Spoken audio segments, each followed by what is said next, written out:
Students, आज हम लोग यूक्लिड डिवीजन लामा और यूक्लिड डिवीजन एल्गोरिथम को साइमल्टेनियसली यूज करना चाह रहे हैं। इन दोनों का यूज करके हम एक्सरसाइज 1.1 को वर्कआउट करेंगे, जो हमारी एक्सरसाइज एनसीईआरटी की बुक की भी है और स्टेट बोर्ड की बुक भी है। तो स्टेट बोर्ड की बुक का हम क्वेश्चन नंबर 1 पहले उठाते हैं। 135 टू 125 का एचसीएफ निकालना है। तो इसमें हम एल्गोरिथम यूक्लिड का ही लगाएंगे और उसमें यूक्लिड डिवीजन लामा का यूज भी करेंगे।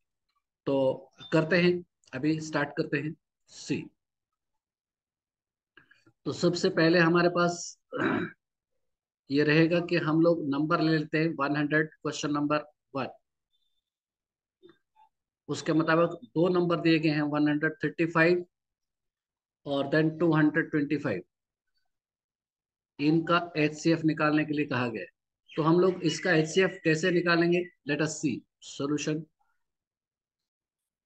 एल्गोरिथम के मुताबिक हमारा सबसे पहले ये इन दोनों में बड़ा नंबर कौन सा है, 225, वो ले लेंगे। उसको छोटे नंबर 135 से डिवाइड करेंगे। तो रफ में 225 को 135 से डिवाइड भी करिए तो 135 वन जार 135, और ये सब्ट्रैक्ट होने पर 90 रिमाइंडर रह जाएगा। सो अब ये एल्गोरिथम के मुताबिक पहला स्टेप ये था कि बड़े नंबर से छोटे नंबर को डिवाइड करना है। और लामा के मुताबिक, लामा ये प्रूवन स्टेटमेंट है कि डिविडेंड जो होता है वो is equal to divisor into quotient plus remainder होता है। उसके मुताबिक, लामा के मुताबिक ये 135 टाइम्स 1 + 90 के इक्वल हो जाएगा। अब देखिए, हमें ये सुजेस्ट करता है एल्गोरिथम। एल्गोरिथम ये कहता है कि अगर आर आपका जीरो नहीं आया, ये रिमाइंडर आपका अगर जीरो नहीं आया, तो फिर आपका जो डिवाइजर था वो डिवाइजर और इसके बीच में फिर से यूक्लिड डिवीजन लामा लगाओ। तो ऑब्वियसली 135 को अब 90 से डिवाइड करेंगे। 90 वन जार 90, तो 45 रिमाइंडर रह जाएगा। तो अब 135 और 90 के बीच में जब आप एल्गोरिथम लगाएंगे, तो फिर उसमें लामा के मुताबिक ये क्या हो जाएगा, 90 वन जार 90 प्लस 45 बच गया। एल्गोरिथम कहता है कि अगर जीरो हो गया तो फिर आप यहाँ स्टॉप कर दीजिए, जो लास्ट डिवाइजर है वही आपका एचसीएफ है। मगर हमारा रिमाइंडर यहाँ पे जीरो नहीं हुआ, तो फिर हम एल्गोरिथम के मुताबिक 90 और 45 पे लेमा लगाएंगे। 90 और 45 पे लेमा लगाने का मतलब 45 टू जार 90। अब एग्जैक्टली डिवाइड हो गया, तो फिर इसमें आप 90 को लामा के मुताबिक 45 टाइम्स 2 + 0 लिख सकते हैं।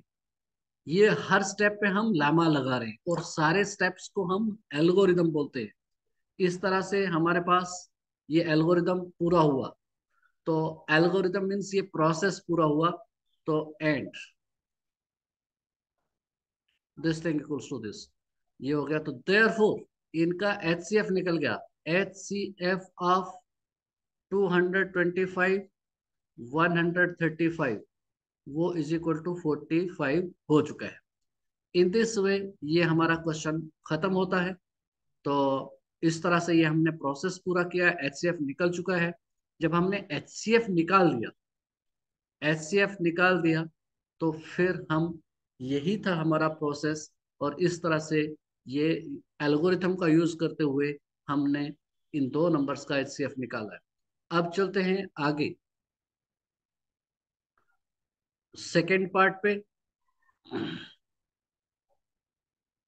उसमें दो नंबर दिए गए हैं, एक है 196 एंड दूसरा है 338,220। इनको एल्गोरिथम का यूज करना है, इन पे एल्गोरिथम का यूज करना है। और यूज करने के बाद हम लोग देखेंगे कि ये किसके इक्वल बनता है और उसको यूज करेंगे। तो इसको करने जा रहे हैं। उसमें 196 को 38,222 के साथ कंपेयर करते हुए इन दोनों का एचसीएफ निकालना है। तो सोल्यूशन, ये दो नंबर्स दिए गए हैं, इनका एचसीएफ निकालना है यूक्लिड डिवीजन एल्गोरिथम के मुताबिक। हमें सबसे पहले इन दोनों में बड़ा नंबर कौन सा है वो चूज करना होगा। वो है 38,222, जो है वो ग्रेटर है 196 से। तो अगर ये एल्गोरिथम का बताओ, हमने पहला स्टेप में ये आइडेंटिफाई कर लिया बड़ा कौन है। अब लामा लगा के इनको डिवाइड कर लेते हैं। 38,220 को 196 से डिवाइड करते हैं। जब 196 से डिवाइड करेंगे तो डिवाइड करने पर हम लोग इसको वन सर ले जाएं 196, तो 6 6 12 या 17 9 8 17, और यहाँ रहा 2 - 1 186 रह गया सब्ट्रैक्ट करने पर। और ऊपर से 2 को ड्रॉप करेंगे, फिर ये 9 से जाएगा। 9 6 आर 54, कैरी ऑन 5, 9 9 सर 81 और 5 86, कैरी ऑन 8, 9 1 सर 9 और 8 17। तो 8 4 12, यहाँ रहा 59 और यहाँ 798, और अब ऊपर से 0 ड्रॉप होगा। अब फिर 5 के टेबल से ले जाएंगे इसको। 5 6 आर 30, कैरी ऑन 3, 9 5 आर 45 और 3 48, कैरी ऑन 4 4 9 5 1 आर 5 और 4 9 900 करके रिमाइंडर 0 हो गया। इन दिस वे अब हमें लामा के मुताबिक इसको 38,220 जो है ये डिविडेंड है, is equal to divisor into quotient, यानी 196 इंटू 195 ये क्वोशेंट है, प्लस रिमाइंडर होता है। और रिमाइंडर यहाँ 0 आ गया। जब रिमाइंडर 0 आ जाएगा उस वक्त जो डिवाइजर होगा वही एचसीएफ होगा। Therefore HCF of 38,220 and 196 is 196। In this वे हम लोगों ने यूक्लिड डिवीजन एल्गोरिथम को यूज करते हुए और लामा का यूज करते हुए इन दोनों का एचसीएफ निकाल दिया। तो एल्गोरिथम के इसमें 1 2 3 स्टेप लगे, और लामा यहाँ पर बीच वाले स्टेप में यूज हुआ कि dividend equals to divisor into quotient plus remainder. In this way ये सेकंड पार्ट भी खत्म होता है। अब लोग नेक्स्ट स्टूडेंट्स, हमें तीसरा पार्ट जो दिया गया है उसमें क्वेश्चन है 867 और 255 का एचसीएफ निकालिए।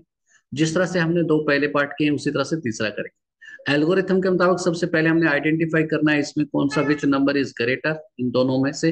तो 867 ग्रेटर है। 867 255 से ग्रेटर है, तो 255 से इसको डिवाइड करेंगे।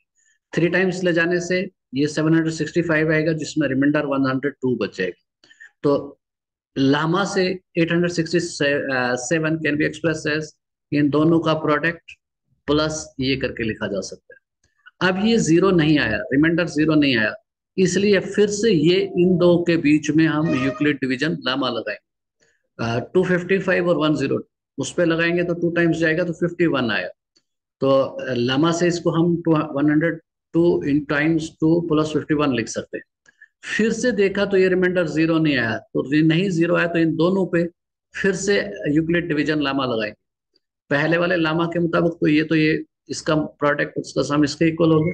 फिर से लगाएंगे तो अब 102 इक्वल्स टू 51 टाइम्स 2 प्लस 0 हो गया। अब रिमाइंडर जब इसको डिवाइड करा हमने तो यहाँ पर एग्जैक्टली 0 आया, और जिस वक्त रिमाइंडर 0 आ जाता है उस वक्त का जो डिवाइजर होता है वही एचसीएफ होता है। देयरफॉर इसका ये एचसीएफ 51 बन गया। अभी तक हमने 3 पार्ट पढ़ लिए हैं, बाकी क्वेश्चन हम कल के सेशन में करेंगे। Till then bye.